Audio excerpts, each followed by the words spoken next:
Oleh karena itu kita juga harus punya sifat mental yang dinamis, mau berubah, mau berkembang.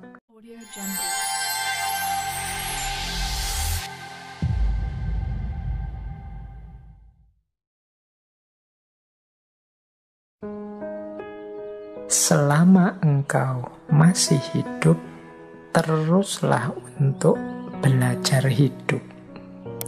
Jadi ini pernyataan ini menurut saya menegaskan bahwa hidup ini sifatnya dinamis, berubah-ubah, berkembang. Oleh karena itu kita juga harus punya sifat mental yang dinamis, mau berubah, mau berkembang. Caranya ya kita harus belajar terus tentang hidup kita ini. Logika yang kemarin benar, sekarang mungkin tidak cocok lagi, tidak pas lagi dipergunakan. Maka ayo terus belajar. Dulu kalau kita aktif silaturahim ke rumahnya teman-teman kita, saudara-saudara kita, itu terpuji.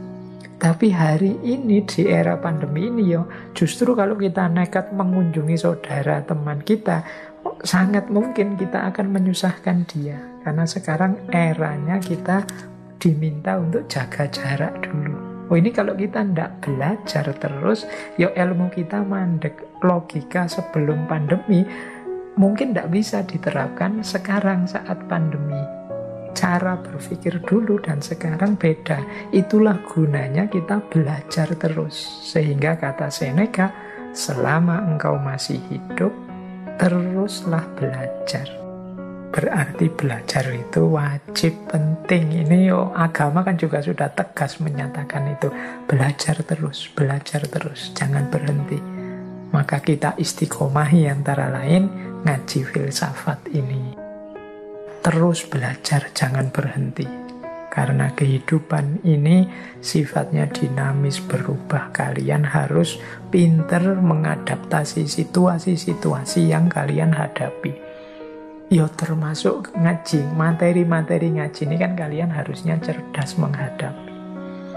Jadi tidak harus kemudian isinya diterapkan semua. Ada kalanya tidak relevan, atau dalam situasi tertentu bisa tidak pas. Misalnya itu saya kemarin tidak sengaja membaca komentar yang tentang keutamaan bangun pagi. Nah, terus ada yang ngeritik, Pak, gimana saya bisa bangun pagi? Wong saya kerjanya malam hari. Saya tidak tahu, mungkin jadi satpam apa jadi apa yang shiftnya malam. Nah, ini sebenarnya komentarnya cerdas, tapi sebenarnya tidak harus begitu. Kita mestinya ngerti setiap teori, setiap konsep, setiap kebijaksanaan itu pasti ada konteksnya, ada ruang dan waktunya sendiri, dan pasti tidak berlaku untuk segala situasi. Kalau mungkin kita sedang sakit atau kebetulan habis melekan nonton bal-balan sampai pagi tidak tidur, pagi baru mulai tidur, nasihat untuk bangun pagi tadi jadinya tidak relevan. Dan teman-teman mestinya bisa belajar ini. Justru akan lucu kalau tiba-tiba diterapkan saja di segala situasi tanpa kecuali. Nanti kita akan susah sendiri. Jadi ini tidak bisa kemudian disebut, wah tidak konsisten Mbak. Tadi bilangnya harus bangun pagi, sekarang boleh tidak bangun pagi. Ini bukan urusan konsisten, tidak konsisten. Jadi pandangan bangun pagi utama dan mulia itu umumnya dalam kondisi normal.